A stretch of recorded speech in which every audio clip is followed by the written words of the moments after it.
So yesterday we went through the potential drafts that we might be seeing between Suning and Damwon Gaming for the finals of the League of Legends 2020 World Championship. This is Jensen and this is my finals tactical preview where we look at a possible timeline of events if these two teams were to face off against each other. And like I mentioned previously, this is a meta that is very heavily dictated by red side, and we will be examining how each of these teams can attempt to break serve on blue side.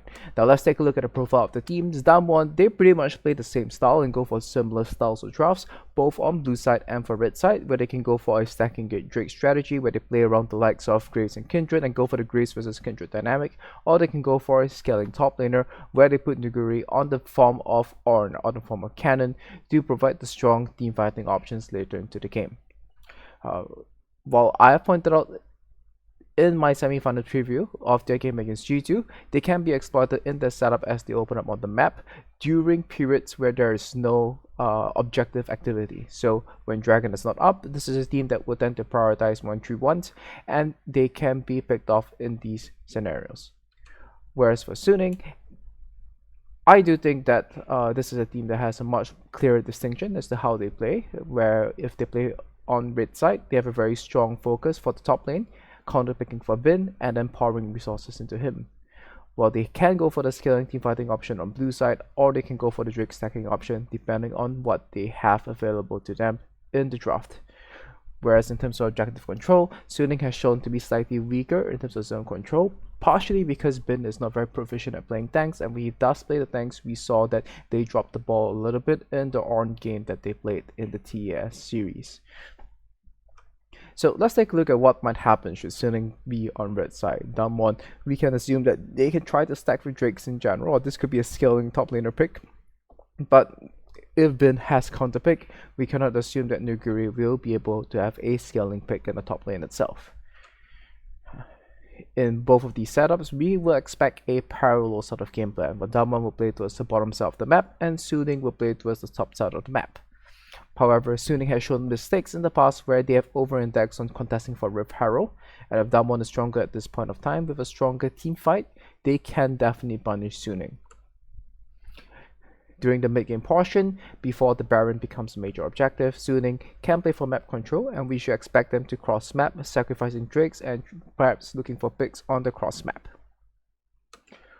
And this game will come down to the soul point fight on 23 minutes, and unlike the other LPL teams, I do think that Damwon, they can contest this should Nuguri have a strong team fighting or scaling option, or perhaps Damwon, unlike the other LPL teams, would choose to fork Suning on the soul point and the Baron, forcing Suning to defend the soul point while they take the Baron in exchange for a Drake. So we can expect the game to kind of progress in a similar way that TS played against Suning. Now, of course, the jungle picks were rather different, where we saw a Set versus Lee Sin setup. We should be seeing some form of farming jungler, perhaps a Grace versus Kindred, but this will still not change the contents of either team. Or this should not change the contents of the game as a whole. Can Damwon Gaming perhaps innovate? Yes, they can, but it would be a little bit too complex to assess such scenarios. But off the top of my head, if they throw the counter down and blank pick the Camille, that is another way that they can attack on the blue side, or perhaps a double flex pick as well, in which case the overall game plan might slightly change. But if we were to default to a strategy without relying on draft shenanigans, I would expect that the timeline would pan out in such a manner. So Damwon winning on blue side becomes more likely if Nuguri's top lane pick gives him a strong team fighting presence, if Damwon can get a fast soul point, if Damwon's objective setup can cover for the flanks, and notably if Suning is punished for contesting Rift Herald while they are not at their power points yet. Now to flip the thing around, if Suning were on blue side, these are the ways that they can try to break serve. I do think that they can play for a mid-bot centric style, and this is something that they have available in their arsenal as well. They've shown this a few times already, playing the Jhin Zoe double composition, which is excellent at taking the first 3 Drakes and can arguably struggle to take the 4th Drake once the 2 item completions come through on the opponent's mid lane mage and AD carry. If Suning were to opt for such a game plan, 2v2 mid and bot will be extremely key in the early stages of the game in order to maintain the bot side river control.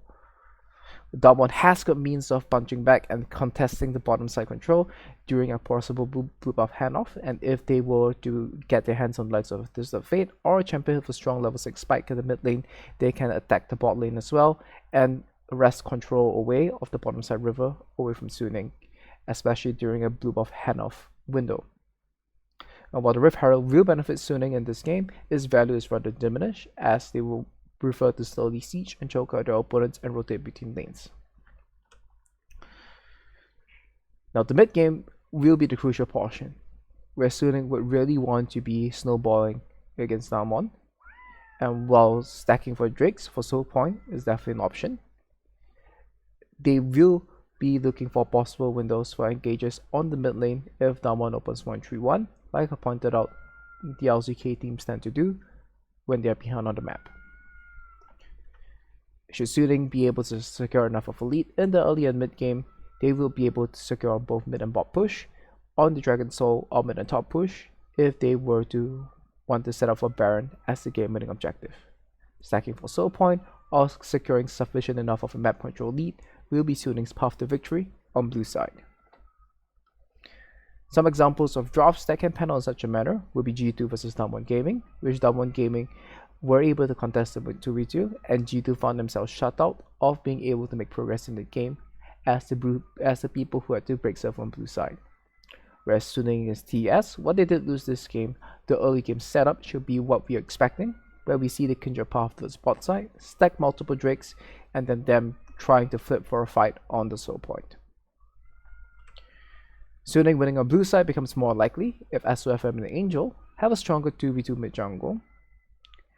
Bot lane is able to push and enable SOFM to invade the opponent's blue buff, preventing the possible window of Damwon making their rotation while they're handing off their own blue buff to Angel. If Damwon do contest and lose the third Drake fight, and this occurs before level 13 or 2 items, this can create a sufficient map lead for Suning to secure either the soul point or the Baron once those objectives become available for them. So who's more likely to break serve on either side? I would say so far, I do think that both teams, they have certain weaknesses, with Suning around Rift Herald and Damwon during low activity periods when there's no objective. They can be picked off in the side lanes, resulting in them falling behind on the map.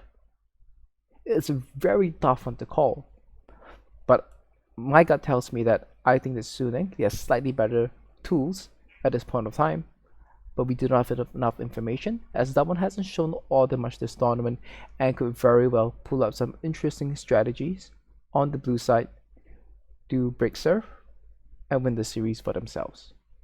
Else, I would say that whoever who gets side selection for this finals will be in the driver's seat, and whichever team starts on red will be in prime position to win the 2020 League of Legends World Championship. And with that recaps my finals preview between Suning and Damwon Gaming. This is Jensen. If you enjoy this style of content, please do like my channel. Please do like this video and consider subscribing to my channel. I'm close to about 100 subscribers away from hitting the 1000 subscriber mark, and it will mean a lot if you could lend me that support. And with that, I hope you've had a nice day. My heart goes to Suning, and I'm hoping that they win this finals. So I'm super hyped for Worlds.